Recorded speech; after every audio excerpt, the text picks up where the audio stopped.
रविशंकर रवि जी द्वारा लिखित यात्रा वृतांत। अमरूद के बगीचे में एक सुबह, एक मीठी सी सुबह, जहां अमरूद भी है और मेघालय का आनंद, मेघालय की बादलों का निवास। लेखक रविशंकर रवि जी के साथ उनके मित्र दो, बद्री व्यास और राजकुमार शर्मा, ये प्रकृति के पुजारी हैं तीनों। इस यात्रा वृतांत में गुवाहाटी से मेघालय के बीच का जो सफर, जो आनंदमय था, ये बड़े प्रेम वाली बात आपने लिखी है। लिखा तो आपने दावकी से मानस, लेकिन कहते हैं ना, पसंद के अनुसार और जरूरत के अनुसार चीजें पहचान में नई नई हो जाती हैं। इस बार अमरूद के बगीचे में एक सुबह, मेघालय की धरा से भरा है ये यात्रा वृतांत। डालमिया जी, केयरटेकर, गेस्ट हाउस के सज्जनगण वहां मिले। पूर्वोदय का आगमन, दैनिक पूर्वोदय में विश्वकर्मा पूजा का वंदन, अभिनंदन, पूजन और प्रसाद खिचड़ी। फिर गुवाहाटी से मेघालय, मेघों का आलय, मेघालय प्रेमी धरा का, बादलों का निवास। ये यात्रा वृतांत में रविशंकर जी ने बहुत प्यारी बातें आपने बताई हैं और सच कही हैं कि जीवन में कैसा होना चाहिए। अब खाली मॉडर्न जीवन के लिए हरी भरी ना हो, बस खाली फोनों में रहें तो नई यात्रा कहाँ आ सकती है। ऐसी यात्रा वृतांत जीवन को नया रास्ता दिखा देती है। सबसे बड़ी चीज दिल की खुशहाली, हरियाली।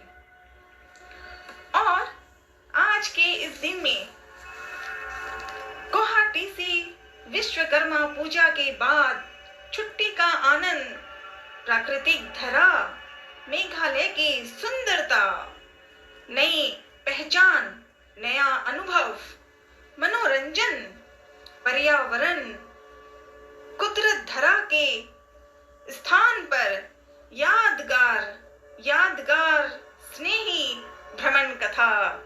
बहुत प्यारी बात, बहुत प्यारी बात। आपने इस विषय में जो ये अमरूद के बगीचे की एक सुबह, ये एक सुबह का जो सुंदर वर्णन आपने किया, मानना पड़ेगा कितना जीवन का आधार हो जाता है। जब एक दिन घूमने का मौका मिले तो धरती पर कुदरत को पहचानना आ जाता है। और आप तीनों ने जब रास्ते के लिए मोबाइल और भी जो इलेक्ट्रॉनिक सामान का उपाय हो सकता है वो सब किया, लेकिन प्राकृतिक रूप रखा, खुद बनाकर खाना। एक बहुत प्यारी बात है जो लिखी ना, इतने अंदर जाकर भी वहां की व्यवस्था देखकर हम दंग रह गए। सामने ड्राइंग रूम, बगल में बड़ा सा आधुनिक किचन और अंदर 2 कमरे।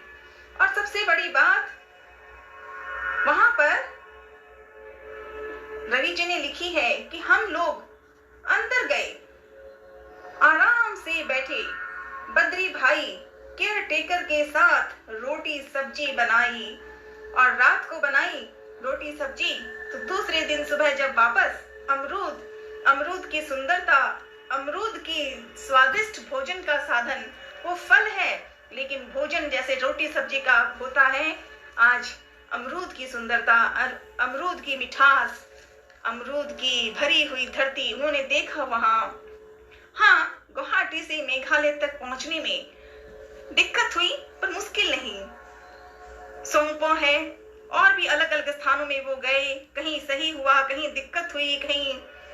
सितंबर का महीना था, सितंबर 2023, और सरस्वती पूजा के बाद ये जो आनंद में किया, कितना सुंदर, कितना प्यारा। आप तीनों को बहुत बहुत धन्यवाद। और ऐसी प्यारी मिठास, ऐसी यात्रा वृतांत का रूप हमेशा होता रहे, क्योंकि हम पढ़ने वाले तो नहीं हैं, पर समझ में थोड़ा बहुत आ जाए तो मेघालय की सुंदरता मन में आने हो रही है।